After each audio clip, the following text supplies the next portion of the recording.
Hi everybody, Craig here. Welcome to episode 10 of my 6-player free-for-all Age of Wonders 3 playthrough series. In this series, I'm playing against 5 Emperor AI that are each on their own separate team, and I'm playing as the Orc Warlord, Crognash the Brutal. In our last episode, we successfully eliminated the first of our 5 opponents, that being the Goblin Rogue Snagga the Pretty. And you can see here the remains of Snagga's empire. We've taken her throne city of Parab and we've now absorbed it into our empire.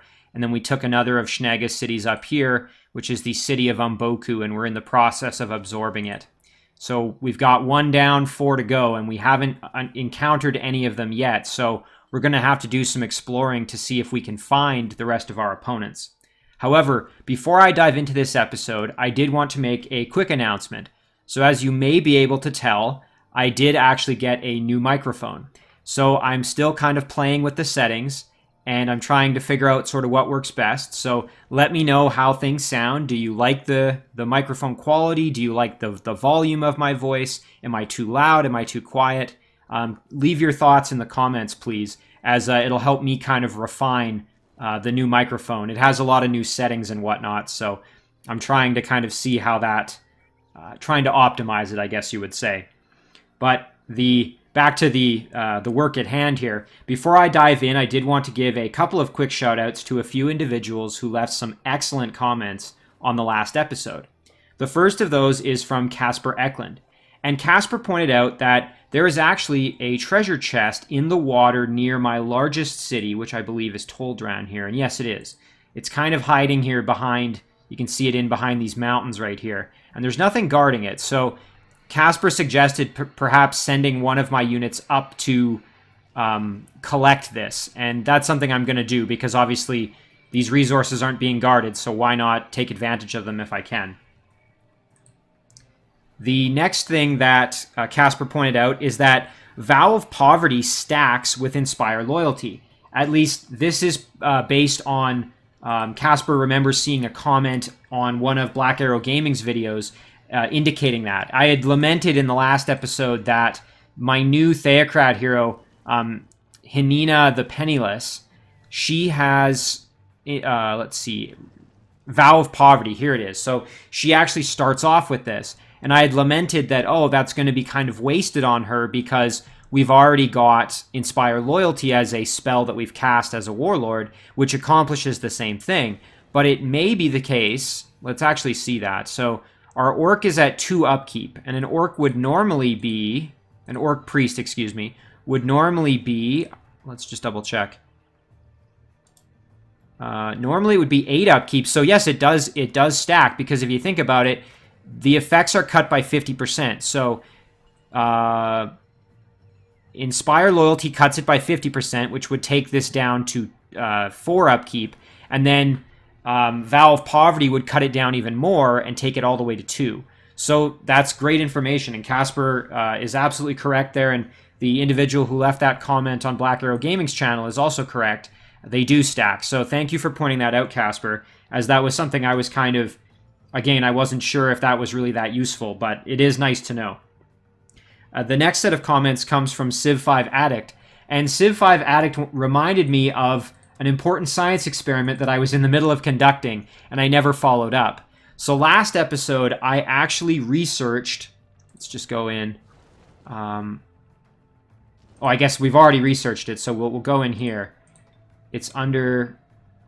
I guess it would be under our spells here that we can cast. Here it is, Embrace Darkness. So we researched Embrace Darkness last episode, and this turns all of our heroes to, and our leader to Dedicated to Evil.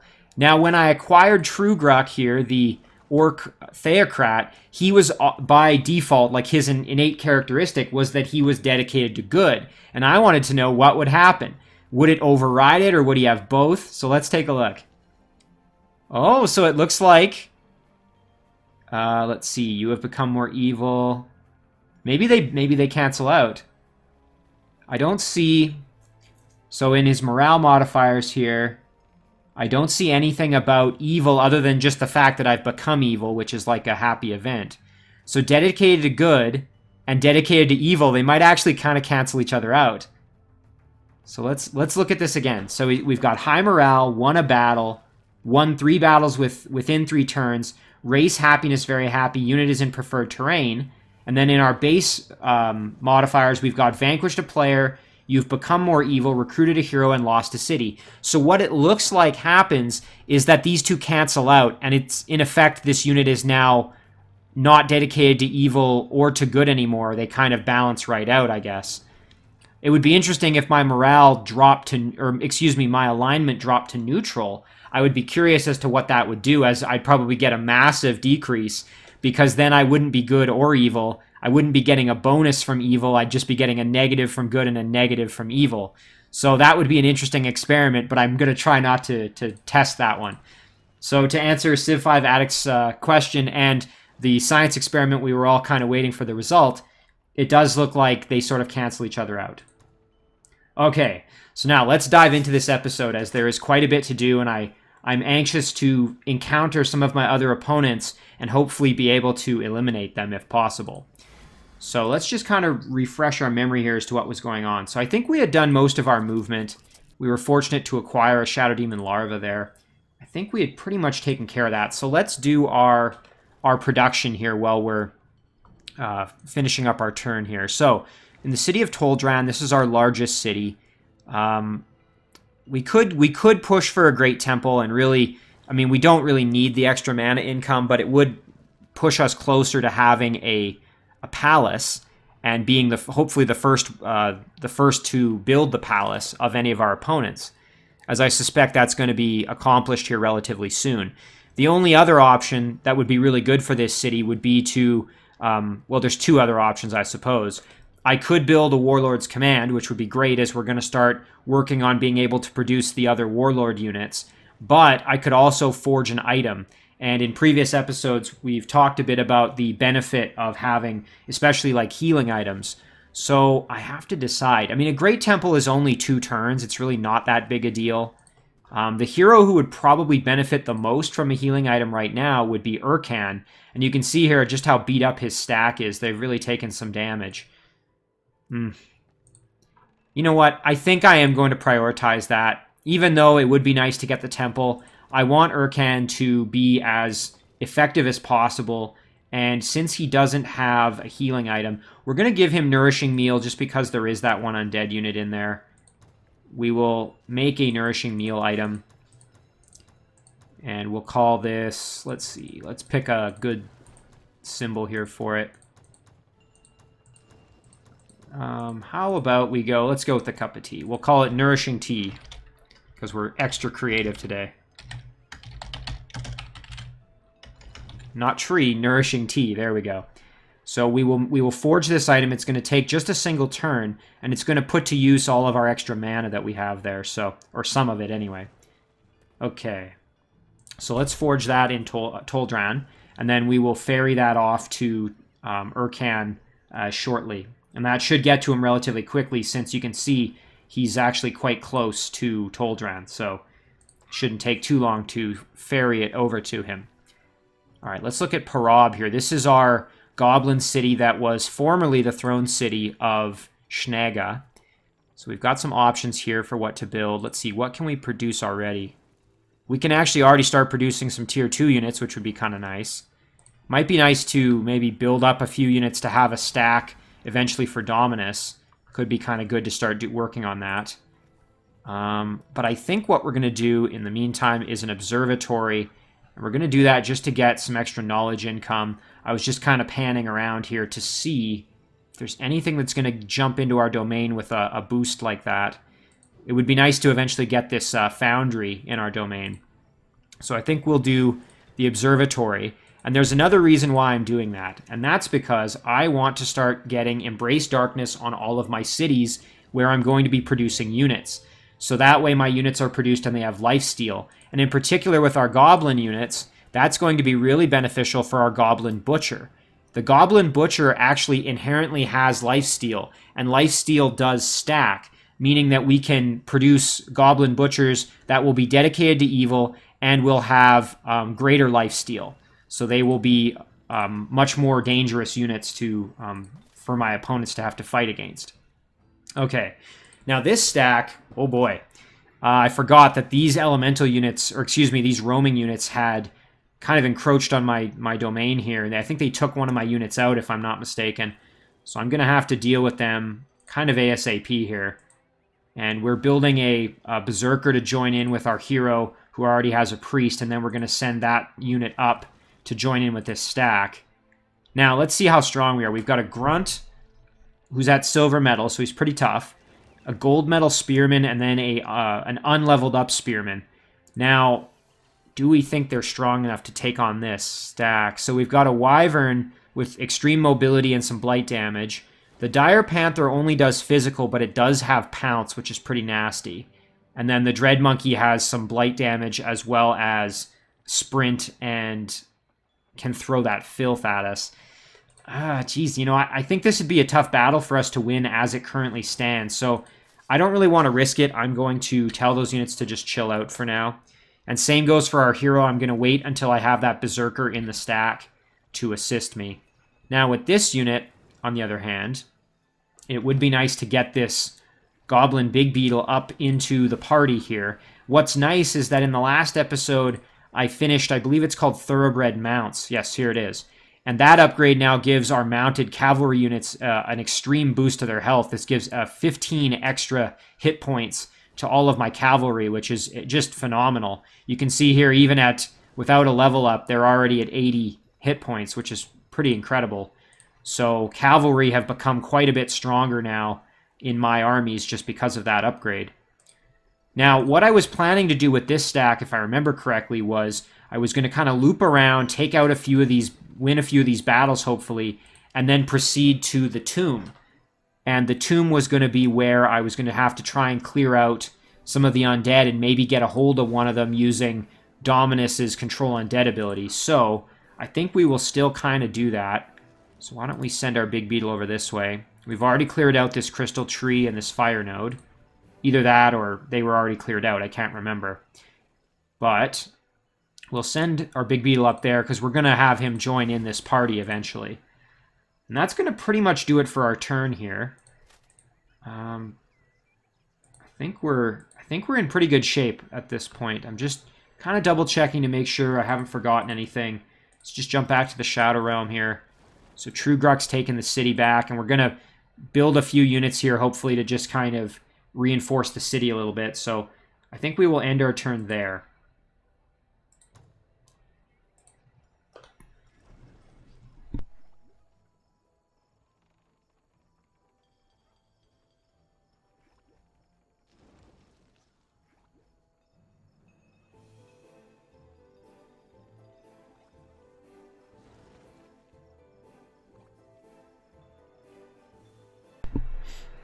Okay, so while this turn is flipping over, let's kind of think about what do we want to do next. Now, I'm thinking we head straight up north, and you can see here we've got some roaming units that are going to be encroaching on our city most likely in the next little while. So we're going to have to definitely, once we've cleared out this tomb, I think we just continue pushing kind of north. We could check out the Shadow Realm if we want to, at least to maybe just get a peek at what's in there. And we have to remember that the Shadow Demons, of which I acquired this Shadow Demon larva, they did come out of this Shadow Gate. So there's a pretty good chance that more roaming units are going to come out of there unless we go and clear it out. So I'm going to have to probably do that at some point if I want my cities to not really be getting harassed all the time.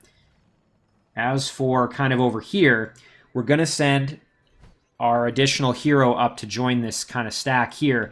And that will at least give us a little bit of an army that we can use to sort of push further east and north kind of over here. Or excuse me, I should say further west and north kind of in this direction. Okay, so we had Domain Invasion. That was just that little elemental stack, or excuse me, that little independent unit stack running away there. And we did get a level up with True Gruck, which is excellent, as that's now going to give us Convert, which is fantastic. Very good upgrade. And we could also grab Holy Champions, which would be very good for us. Healing would be really nice, although we do have Bestow Iron Heart, so we already do have a healing ability, which is very good. I think we'll grab Holy Champions, as I think that's going to give us a little bit more benefit, just to show what that does. So Holy Champions gives all all of the units in our stack Holy Champion, which means that we do 5 fire damage extra against undead, monster, and dedicated to evil units. And that might come in handy in some of these battles where we're fighting against some of these particular types of creatures. So, for example, against this Gold Wyvern, we would do a little more damage. Or against these Kobold units, we would do extra damage. So I think even the Node Serpent here, that's a monster. This is an elemental. But for this battle now, I think we would be much more well-equipped to be able to actually do that battle and have an advantage there rather than having to worry about losing some units. So, again, I do want healing, but I'm going to wait until next level up probably to grab it. Now, fortunately, these units did come down a little bit, which means I could potentially go and attack them. Maybe we don't worry about this gold mine, we just clear out this quarry, and then we can head up there, take them out, maybe grab the treasure chest or something, and then try and loop back to the tomb. Let's see, what are we up against? We've got a Hellhound, a Bleak Warg, and a Dread Monkey. Alright, well, let's do that. We'll go over here, and we'll engage this battle. We'll just use we'll use one of our heroes. We'll use Dominus here to engage the battle. So, by no means is this an easy battle. We've got 3 Draconian Flyers, a Draconian Elder, a Flamer, and a Hatchling. So, potentially a lot of fire damage coming our way, which could be a bit of an issue for our Blight Elemental, as he is susceptible to fire damage. So, just to demonstrate that point, yeah, we have 40% fire weakness. So I think we will probably just offset that right away here, and we'll use Dominus to do that. So we'll send Dominus over here. We'll throw Guarded by Flames there on our Blight Elemental, which should render him neutral to fire. So he's not weak or strong against it. He's not protected or weak to it. He's just kind of neutral. Although some of his attacks will now do a little bit of extra damage, which is very good for us. Now, our Big Beetle we're going to want up front. What's nice is that Goblins actually synergize really well with the Blight Elementals because the disgusting aura that they have here that, let's see, Disgusting Stench. This effect doesn't impact Goblins, as you can see there, since Goblins are already kind of nasty. So that actually synergizes very, very well. We'll get our Fairy involved just to have the extra range damage potential. And then I think we will move our Shock Serpent over here so that he's ready to kind of start moving in. And Crognash can just hang out. We'll keep him like that. Of course, I shouldn't have grouped these up as now that... Okay, they aren't going to attack. I was going to say, if they decide to attack me, that could have been a bit of a problem for me, but... we're okay.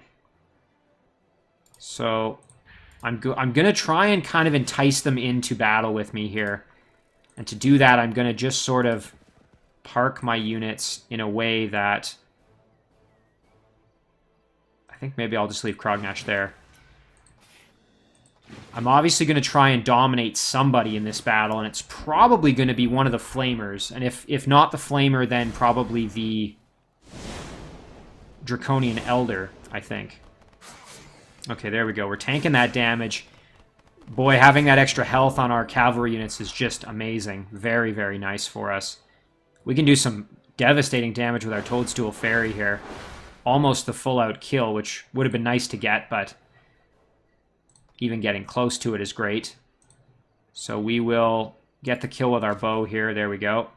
Now, our Big Beetle is obviously in a little bit of trouble, so why don't we see if we can do something about it. So we have a 60% chance currently to dominate this Draconian Flyer. It would be great if we could do a weaken on him. However, I do need to kind of maybe eliminate some of these Flyers just so that our Big Beetle isn't in as much danger. Now, our Shock Serpent's going to be able to just straight up kill one of these for sure. So maybe what we do is we bring in... Maybe what we do is we park our Blight Elemental in right next to them to get disgusted. There we go. And now what does that do for us? 65% chance. Pretty good. Now remember, Dominus has 60% physical protection, if I'm not mistaken. He does have 20% fire weakness, but he has 60% physical protection, meaning that he's actually reasonably tanky. And he's got 80 hit points because he gets the benefit of Thoroughbred mounts as well, since he is a hero who's mounted. So I don't really need to worry about him getting like one-shotted or anything like that. So I'm a little bit more confident sending him in like this. So I'll throw a weaken on them. And then 70%. Not a bad chance. Let's try it. Nice, and we got it. Very, very good. Now, the only problem here is that this flyer is now out of range of our Shock Serpent, so maybe not my smartest maneuver, but it ended up working in that we now have this flyer. And I think what I'm going to do is throw this one in... I might throw this one in defense mode just so that he maybe won't die. I suspect it's going to attack the Big Beetle, which I think can tank the damage. My only concern there is then these other units can gang up on the Big Beetle and kill it off. And that would be a real shame. So you know what? Maybe we do this. Even though we're probably going to lose the flyer, it'll help protect our Big Beetle from dying. So let's see. Okay, there are Blight Elementals tanking the damage. Very nice. Okay, and he's actually still alive, albeit barely. He's very, very beat up. So now we just have to try to end the battle relatively quickly if we can. So let's try and be smart about this. Now, we've got our hatchlings here. We're going to need to die, but we also need to kill off the flamer who's kind of in the back there. So let's figure out how to do this properly. So let's see if we can maybe kill the elder with our Shock Serpent here. Okay, very good. Oh, actually, not quite the kill. That's a little bit unfortunate. However, we can use one of our ranged units to probably finish them off. Maybe we use Dominus to do that. But let's worry about that after. So the hatchlings now need to die. So why don't we kill them with the Blight Elemental, because he's sitting right there anyway. Very nice. And then I think with the combo of our Big Beetle and one of these ranged units, I think we will be just fine. So what I'm going to do instead is I'm going to throw a heal on somebody, and I'm going to use it on... I'll use it on the Blight Elemental, I think. There we go. Alright, so now let's charge in here. Oh, I almost forgot that this Elder is there, but I can use the Flyer to come in and get the kill, which I'll do right now. Very nice. Then we can move over like this, and we got the kill.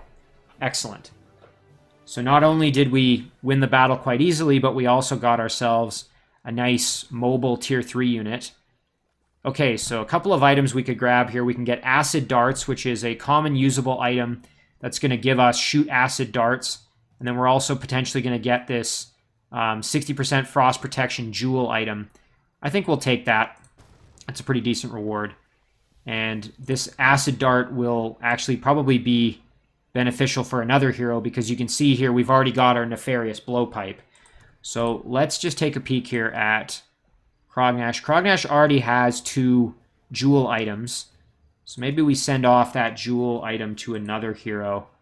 You know, it would actually be kind of useful. The frost protection ring might be good for True Gruck, since he's in the Shadow Realm, and some of the units that you encounter there do frost damage. In particular, I'm thinking about the Shadow Elves that do frost damage via, I believe it's Shadow Step. I think it's, no, Shadow Shift, I think the ability is called.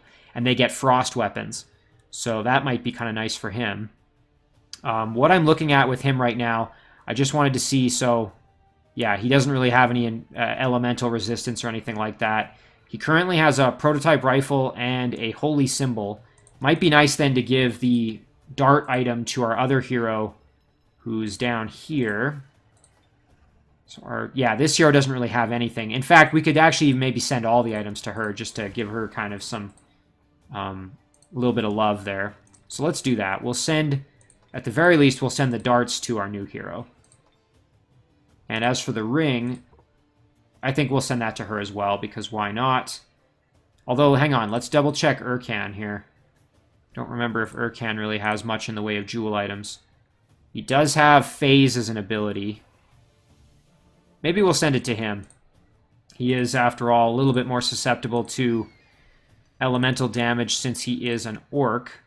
So maybe we'll send it to Urkan. It's also going to get there a little bit more quickly, which is kind of nice.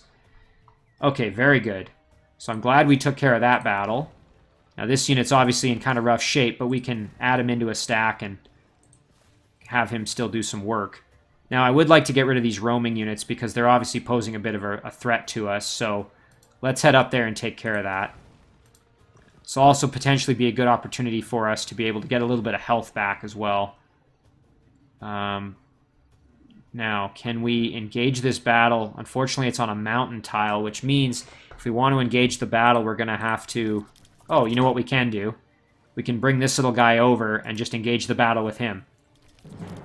Excellent. That saves our movement there, so we can do another battle with our stack, and that's going to be to clear out that little treasure chest that's just north of us. Okay, so they're going to just kind of do a little bit of damage here and there, nothing too crazy. Dominus, we could try and dominate one of these units if we are so inclined. I think we will... Oh, hang on, let's step up with our Toadstool Fairy and blast the Dread Monkeys. Do some big damage there. And then, you know what, while we're at it, how about we hit them with this. Weakening Breath. We got a weaken on the Bleak Ward, which will make them a little bit more susceptible to a Dominate here. 65% chance now. We can send our King Shock Serpent up to engage the Hellhound, which I think we will do. We'll go over kind of this way. Engage the Hellhound, and they're now stunned. That's excellent. So now we can focus our efforts on the Bleak Warg over here, which is immune to being frozen, as you would expect. We could try and throw a net on them. And if it doesn't work, it still will limit their movement, which is kind of nice. Alternatively, we could just kill them and then try and grab the Hellhound as our unit of choice here with Dominate. Let's see, can we get over there? Yes, we can. I think we'll use the Big Beetle because it's kind of resistant to damage there a bit. Now, yeah, we're going to just kill it off. That's probably the best plan. And then we can go for the Hellhound. So we'll move Crognash in and get the finish. And that's also going to allow us an opportunity to get a good heal in here. Why don't we heal our Big Beetle some more? Definitely a little bit worse for wear, as you can see. Alright, that's going to do it for our turn. So now with the Hellhound, what we can do is we can throw a Weakened on it. And then we can get an 80% shot at... Ooh, and it resisted, but we did get some lifesteal back, which is a good thing. And then Crognash can actually come over and try and freeze it. We did get that. So we're going to end our turn, and the reason for this is because I'm going to have another opportunity to drop a heal using Dominus. So with Dominus, I'm now going to use my other healing ability, which is Guardian Flame, and we will use that on our Blight Elemental. Very nice. And I suppose we could get the kill with our Shadow Demon Larva to try and start leveling it up. However, let's see. How many turns till our Dominate comes back? Let's just end our turn and find out. It is a three-turn cooldown, so we would have to wait another turn. Let's see if we can ensnare them. No such luck. Let's see if we can freeze them. Yes, we can. You might wonder why I'm going through all this effort to try to dominate this unit, and the reason is because I would like another scout. So it would be nice to have another unit here to do that with. Very nice. Okay. So now I've got a lot of options. I can send one of these units into the Shadow Realm. I can send another just kind of up if I'm so inclined.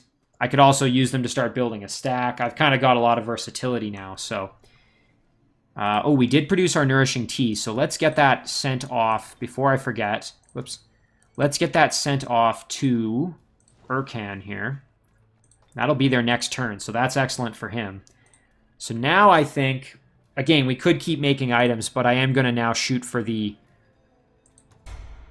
palace. So we'll get that going. The Great Temple, and then we should be able to start working on the palace fairly soon. So now let's jump over here, and we can clear out this treasure stack here, treasure item.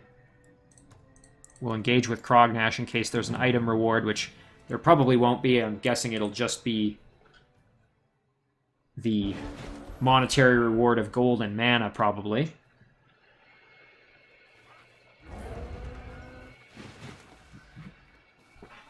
Okay, so we've got some Marauders. We've got the Goblin Skewer there. And a Blight Doctor. Blight Doctor might be kind of nice to get our hands on just because they can apply Weakened, which is great.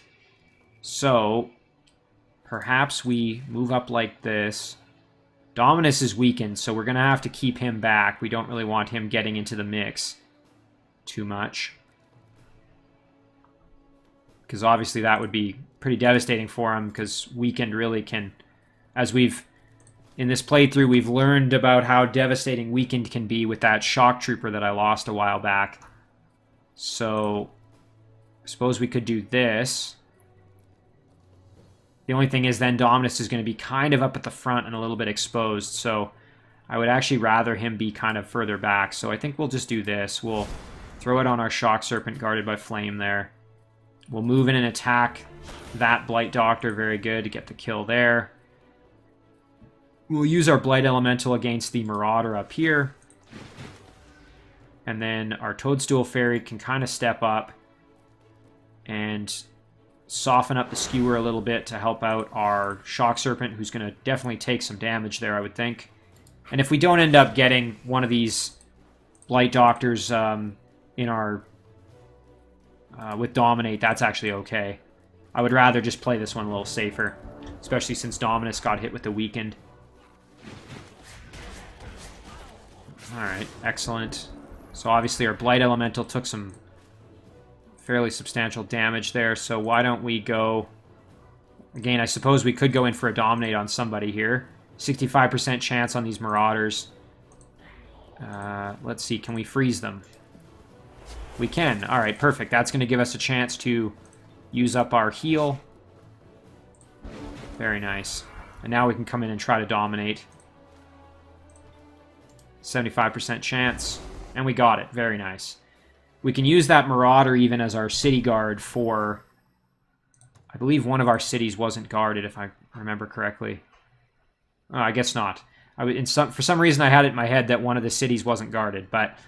In any case, we can use him as a really good scout now, just to kind of go and do some work. He's a cheap scout because he's a tier 1 unit, so exactly what we want. And of course, I forgot that means Crognash isn't going to be leading the stack anymore because he ran out of movement, but that's fine. We can just have him move back once our turn flips over. So just remember that he's not leading the stack anymore, of course. So Crognash has leveled up. He's now level 9.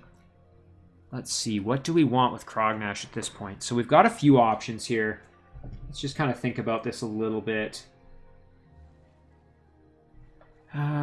So we could give him Tireless, which means that no action points are spent on retaliation or attacks of opportunity. I mean, Warcry is a nice little upgrade if, you're in a pinch. Alternatively, we could give him some extra stats here to help boost him up a little bit, but I think that's probably not necessary. Martial Arts is quite nice. Yeah, I'm actually not sure what to kind of give him here. This is kind of a tough call. I guess we could go Tireless plus Martial Arts. Maybe we'll do that. I mean, it's unlikely that I'm going to be risking Crognash in upfront fighting, but having that combination is kind of nice. So, at the very least, even just to give him more protection. So now Crognash should be a pretty tough customer to deal with in a stand-up fight. All right, let's see what else we got going on. So now we should have, yes, we do. We have a Berserker. We're going to join in with this little group here. And then the question now is, what's the fastest way to get up here? I think if we go this way through the Haste Berries... we could even throw this Greatsword in here and just build another unit to guard the city in the next turn. We're actually pretty close here in this city to having a palace. We just need to finish the hospital, and then we could have ourselves a palace. I suppose this unit could come along for the ride if needed, just to have another unit to join in. You know what? Maybe we will do that. So if we're going to send them up to go grab this, we're going to go like that. Bit of a risk here because obviously something could come and attack our throne, but I think we've cleared everything out sufficiently that I don't have to worry too much. So let's build a... We could go Spearman or a Berserker or something. Maybe we just go... Maybe we go a Priest to have a ranged unit to guard our city. There we go. Kind of an expensive city guard, but not that we can't afford it. So we'll grab the haste berries now with this little stack, and then we'll just continue rolling up this way. There we go. Excellent. Okay. So now let's just think about... We have to go back to the Shadow Realm with Trugruk here.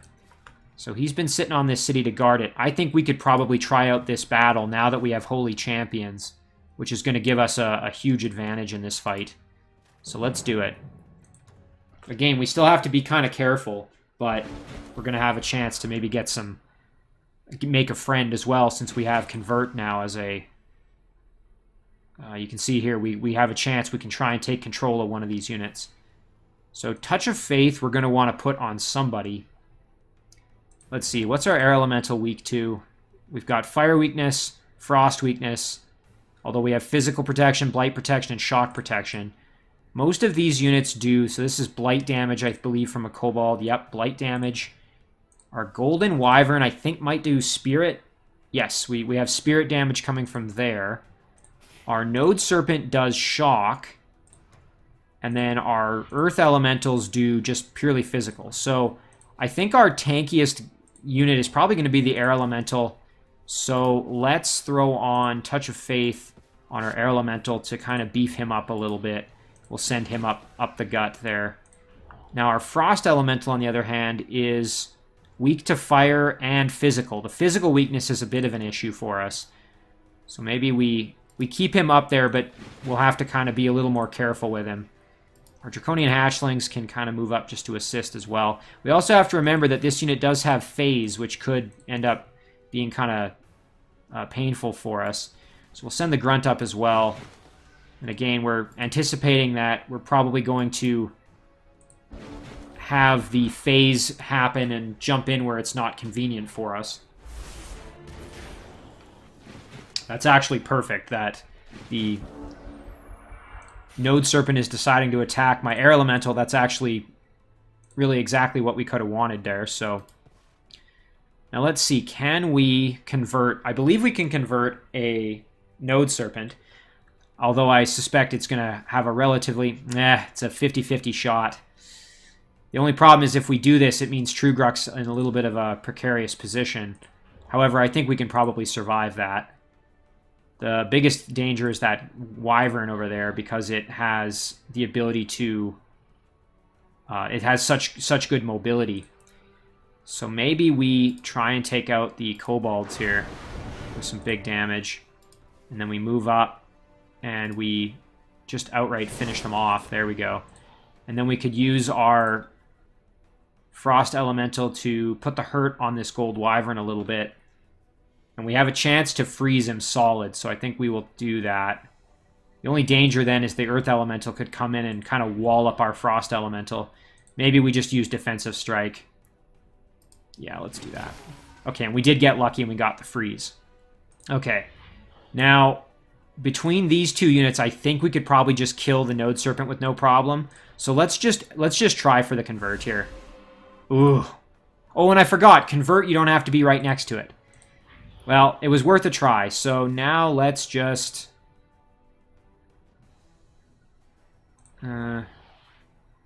let's see, how much damage do we do in one hit if we get bad rolls? So with bad rolls, we would do 13 plus 3, so that's 16. We'd do 17. However, we could walk around and get a flank, although I think we'd only get a single hit there if we do that. If we throw the War Cry on, we might be able to kill him in 2. Okay, well, the Node Serpent's now dead, so we don't have to worry about that anymore. So now it's just these two units. Yeah, so he's going after our hero a little bit. We'll use our Bestow Iron Heart on our Grunt, because our Grunt took the most damage here of any of our units. And our Hatchling can help out potentially with the Wyvern, although I think our Frost Elemental can just finish him off himself. Yes, he can. Very nice. And now, oof, this thing has 60% shock weakness, this lesser Earth Elemental, so it's going to take quite the beating here from our Air Elemental. Very nice. Again, I had to be a little careful with that battle. It would have been amazing to get that Node Serpent on our team, but that's okay. I mean, we cleared out the structure, we leveled up our units a little more, and we didn't really take any devastating damage. So all in all, I'm pretty happy with that outcome. Now, unfortunately, this is probably still a little bit too dangerous for us. And the reason is because they're going to have a stone wall. And we have a couple of units that can make it over the wall, but then they're going to get bombarded by... We've got a range damage here, ranged attack here, and then this Avenger with Spirit Blast can do quite a bit of damage. So I think we're going to just avoid that for now. I don't think it's worth the risk at the moment. Maybe what we'll do then is we'll head down this way, and we can clear out this one as well. This will be a tough battle, but I think we can probably manage it. And then as for this city, maybe we do... We might just make a couple more hatchlings, honestly, just to have some units to defend. I think that's going to be the plan there. Okay. Let's jump back up top now. Back to the surface. So we eventually are going to want to go grab this. So maybe we even send this little guy up to do that. I mean, there's nothing imminently that's threatening our city. Again, units can come out of the Shadow Realm, but we'll have notice because when they come out, they'll still have a turn to be able to get here. They won't be able to just jump out and get right to our city. So I think we will be able to just send our unit over, grab the gold, and then come back, and hopefully our city will be okay.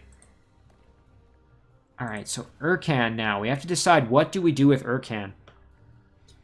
I think we're going to send Urkan up this way, grab these haste berries, and then maybe we can go clear out this Sphinx Temple and kind of keep pushing north. I think that's going to be essentially what we do with Urkan. I suppose we could go down here, grab this, clear this out, clear out this item rack. Maybe even think about trying this dungeon, although, if I remember correctly, this dungeon is quite well defended.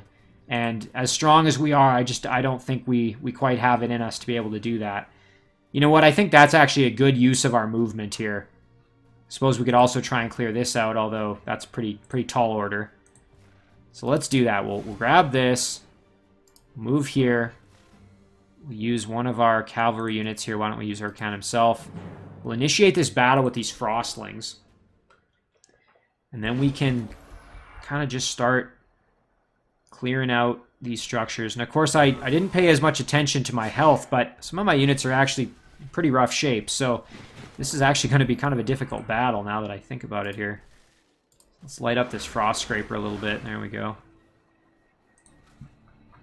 Urkan's a pretty tough customer as he's got martial arts now, so that's kind of nice. But yeah, unfortunately, some of my units are kind of not in the greatest of shape at the moment. Let's use our Priest and we'll kill off that little guy. The Raider can't quite get to us, so I'm not that concerned. The Ice Scraper I would like to finish off purely because it can freeze me solid. So if we send Urkan over here, I think that would be fine. Yes, that would work out.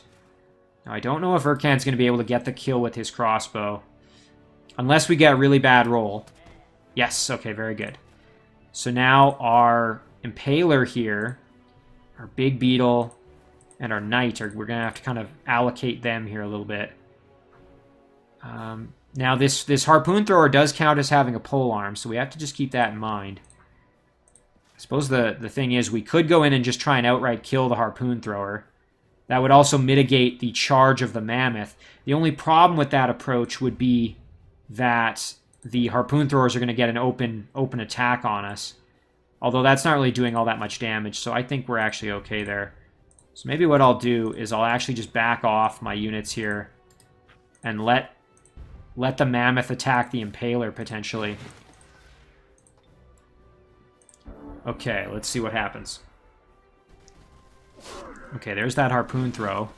They're moving around to try and attack my hero. I'm not really going to have any luck with that because they couldn't quite get there, as you can see. So now we can just light up these Raiders here. Very nice. We can probably just one-shot them with our Big Beetle here, which we will do.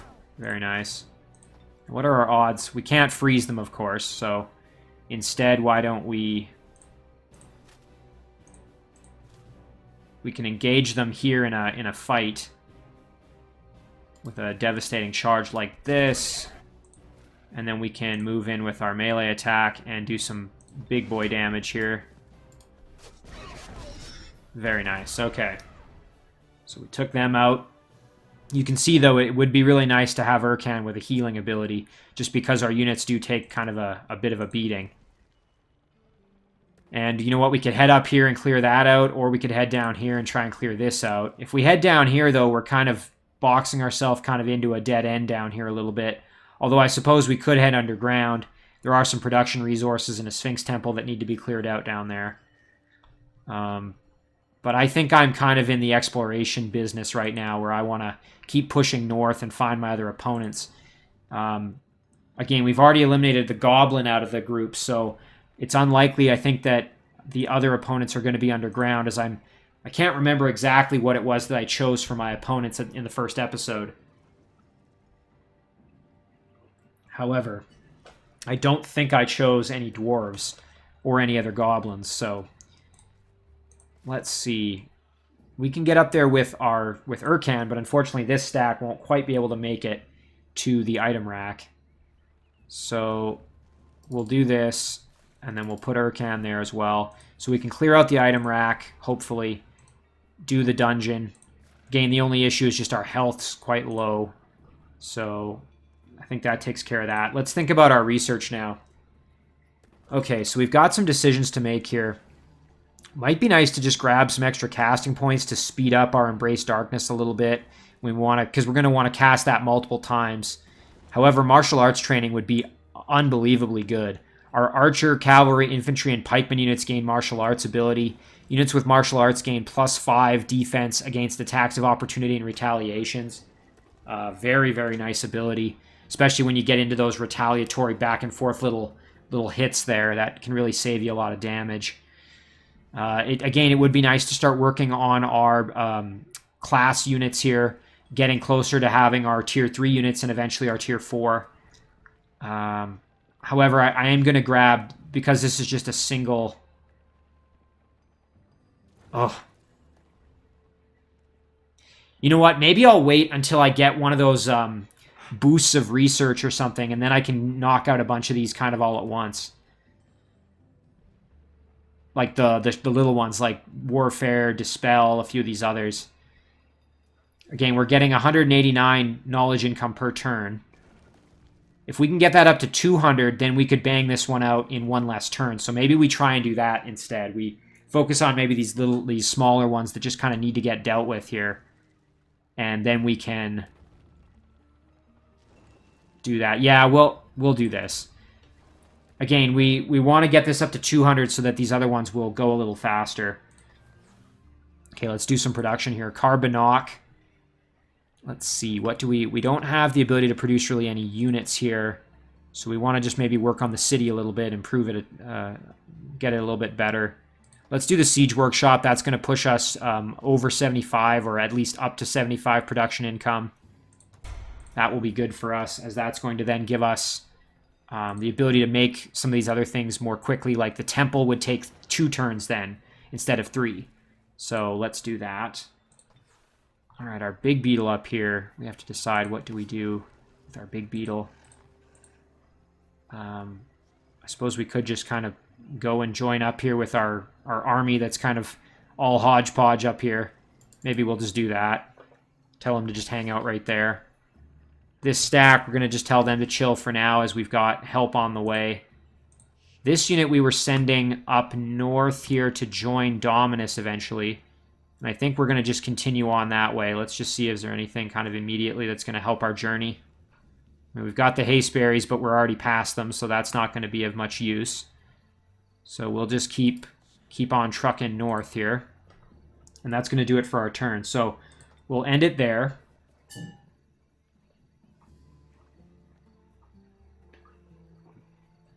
Okay. So while this turn is flipping over... All right, let's kind of, again, take stock of where we're at. So this hero will be up here in about a turn and a half, or I guess, well, 2 turns, because we'll be able to move most of our movement, get fairly close. If we can get to here, let's see, can we do that in 1 turn? I think probably. Or at least we'll be close. If we can hit these haste berries, then we can get to the city within one turn. And then it would be great to start clearing out some of these structures. Like, for example, we've got the Lost Library and the Ancient Ruins here. We've got a Foundry. Again, we'll have to be careful because these structures are actually going to be fairly difficult to take out. But we could fight our fellow orcs here, grab some treasure. There's a whole lot of things we can do there, so. Okay, and we are being sieged.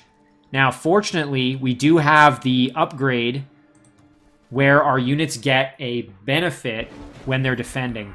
And if the city doesn't have a wall, I believe they get, let's just see, I think it's called Garrison's Honor, yes. So our units are going to have +2 defense and +3 melee strength, or +3 physical strength bonus, because we don't have a wall on this city. So let's make them come to us here a little bit.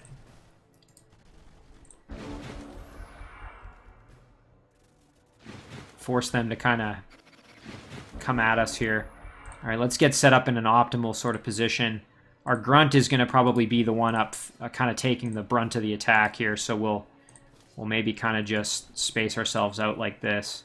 And we're going to let them attack us. I think we can manage this battle without too much trouble, thanks to our upgrades there. So let's see, what kind of damage do we do in a fight? Oof. Do take quite a bit of damage here. If we put ourselves in defense, what kind of damage can they do to us? Really not that much, so maybe instead we just light up the Panther a little bit with some damage there, just to make our grunts have a little easier time. Ouch. Oof. Okay, so our grunts survived and did a pretty good job there. We can turn the Wyvern around, and then we should be able to get the finish here, no problem. Very nice. And now we're going to engage our sprint, sweep around behind. Unfortunately, this Dread Monkey does have sprint itself, so even if we Warcry, don't think we can get the kill. That's kind of unfortunate, because it might be able to get a flank kill on one of our units now. Oof. You can see it was very close. Thankfully, we survived, and nobody died. Our city is defended. And we now have actually a level up here with that particular unit. You can see here that we now have a gold medal grunt and a trooper medal on our other spearmen. So a little extra experience, always a good thing. Okay, we had a couple of things happen here. So domain invasion, we dealt with that. An item has arrived. That's our nourishing tea. So now, thankfully, Urkan has nourishing meal, which is excellent for him. We'll equip that ring so that when it arrives, it's already going to be equipped for him. And let's see. Embrace Darkness is ready to cast, so we'll have to decide which city we want that on. Dominus's Frost Wyvern egg hatched, which is excellent for him. He's now got 40% frost protection, so he's got 80% frost protection total, which is excellent. And more importantly, he's got the flying benefit of this and the extra mobility that comes with it, which is very, very nice for him. So that's great. Warfare 1 is researched, and we do have some extra knowledge left over from that. So now we could do Dispel and get that done in one turn, which would be great. Alternatively, actually, we have 120, which is the perfect amount to do Dread Siege or produce Monster Hunter. So that's actually really nice. That worked out almost perfectly. We could do Warfare. That's going to leave us 20 left, which kind of then goes to waste. Let's see. Produce Monster Hunter would be nice, as it starts, again, moving us down the production path towards the stronger units that we're going to be able to produce, which I think we're going to need them relatively soon. So that might be a good choice. Swap Locations is kind of one of the reasons I took Wild Magic Adept. It's a spell that allows you to just swap the position of 2 units. Kind of an intriguing spell. I've never used it before, and I was kind of interested in trying it. Could be quite useful for me. I think we'll do Produce Monster Hunter, however. Although, hang on, let's see Dread Siege. Okay, units that belong to the Enchanted City's Empire suffer a -500 morale penalty. So that would basically just make sieging the city, the battles, a lot easier. Yeah, we're going to do Monster Hunter. Again, we want to start getting closer to being able to produce our Tier 3 and eventually our Tier 4 Manticore Riders, so Very, very good. We were able to use up all that extra knowledge from the leftovers from when we did the previous... What did we research previously there? I'm already forgetting. Warfare 1. That's what we did. Okay, so Embrace Darkness, we have to decide which city do we want to put this on. Let's see. We have to kind of think about this. So, we've got a few choices here. However, I think we are going to call this an episode right here. This will be a little bit shorter of an episode, but I do think we got quite a bit done. And this was also a great opportunity for me to test my mic. Again, let me know if you guys like the new mic setup, if you want me to try and adjust the settings, anything like that. We'll save our game here.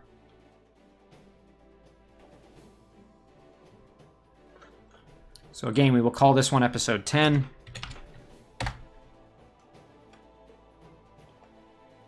And as always, guys, thank you very much for watching. I really do appreciate it, and I will see you in the next one.